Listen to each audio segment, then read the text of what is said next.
Hello students. तो आज हम देखेंगे फिजिक्स में work energy theorem. Work energy theorem में हम देखेंगे कि किस प्रकार से वर्क और एनर्जी आपस में रिलेटेड है। तो इसको एक एग्जांपल लेके समझते हैं। तो अगर मेरे पास एक ऑब्जेक्ट है जो मूव कर रहा है विथ सम वेलोसिटी u, उसका इनिशियल वेलोसिटी क्या है u, वो u वेलोसिटी से मूव कर रहा है। मैं जब उसको फोर्स लगाऊंगा और उसको और डिस्प्लेस करने का ट्राई करूंगा तो उसका वेलोसिटी चेंज हो जाएगा। तो मैंने जो वर्क डन किया उस पे, तो उसके बदले में मुझे उस ऑब्जेक्ट का एक चेंज इन एनर्जी मिलेगा, मुझे इंक्रीज इन काइनेटिक एनर्जी मिलेगा। उसका वेलोसिटी चेंज हो जाएगा u से लेके v तक, और जो वर्क डन मैंने किया है उस पे, उसके बदले में मुझे एक इंक्रीज इन काइनेटिक एनर्जी मिलेगा। तो वर्क एनर्जी थ्योरम यही बोलता है कि work done on the moving object क्या कर सकता है, इंक्रीज इन काइनेटिक एनर्जी कर सकता है। Work done because of the force on a moving object is equals to क्या, चेंज इन काइनेटिक एनर्जी। तो इसको हम लोग देखते हैं कि किस प्रकार से work done equals to change in, work done equals to क्या, चेंज इन काइनेटिक एनर्जी होता है। तो हम लोग अभी इसको देखेंगे, work done equals to change in kinetic energy. तो ये हमें प्रूफ करना है, ठीक है। तो हमें पता है फिजिक्स में वर्क क्या होता है, फोर्स इंटू डिस्प्लेसमेंट।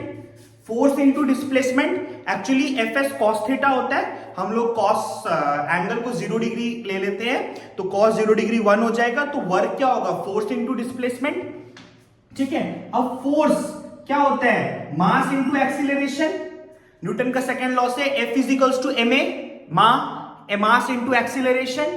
अब s, हम लोग s को क्या लिख सकते हैं, देखिए हमें पता है मोशन, इक्वेशन ऑफ मोशन में थर्ड इक्वेशन क्या है, v square equals to u square plus 2as।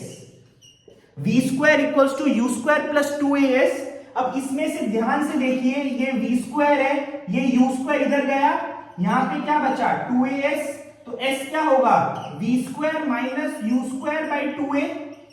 s क्या होगा, v square minus you square by 2a। तो इस s को हम लोग यहां पे पुट कर देंगे, तो m a, s का बदले हम लोग क्या लिख सकते हैं, s का बदले हम लोग लिख सकते हैं v square minus you square by 2a। s को हम लोग सब्स्टिट्यूट कर देंगे, v square minus you square by 2a। a cut गया, ये क्या बचा यहां पे, half m v square minus half m u square. तो वर्क डन क्या हुआ, half m v square minus half m u square. Half m v square क्या होता है, काइनेटिक एनर्जी फाइनल, और हाफ m u स्क्वायर क्या होता है, काइनेटिक एनर्जी इनिशियल। तो work done equals to change in kinetic energy, आया कि नहीं आया, work done equals to change in kinetic energy. तो यही है वर्क एनर्जी थ्योरम कि वर्क चेंज हो रहा है, एनर्जी, वर्क और एनर्जी आपस में रिलेटेड है। किस प्रकार से कि कोई भी ऑब्जेक्ट मूव कर रहा है इनिशियल वेलोसिटी u पे, तो हमने उस पे फोर्स लगाया, उसको डिस्प्लेस किया, तो उसका वेलोसिटी हो गया v। तो जो हमने वर्क डन किया है वो कहां गया, वो हुआ चेंज इन काइनेटिक एनर्जी बनके हमें मिला। तो work done equals to change in kinetic energy. This is work energy theorem. Okay, thank you.